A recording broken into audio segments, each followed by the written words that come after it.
ходе раскопок ацтекского комплекса культовых сооружений Темпло-Майор в центре Мехико археологи обнаружили башню из человеческих черепов.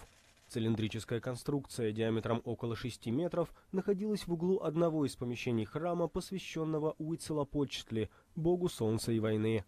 Специалисты обнаружили более 650 черепов, вмонтированных в известняк, а также тысячи других фрагментов человеческих останков.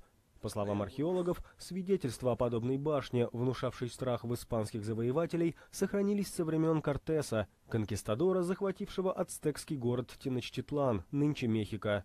Историки предполагали, что это были черепа казненных воинов, однако это оказалось не совсем так, рассказывает антрополог Родриго Баланос. У них была гипотеза, что в башне только останки мужчин военнопленных, но, как выяснилось, здесь также значительное количество женских и детских черепов, которые мы никак не ожидали обнаружить.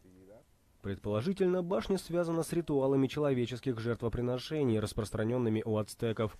До основания сооружения археологам еще только предстоит добраться.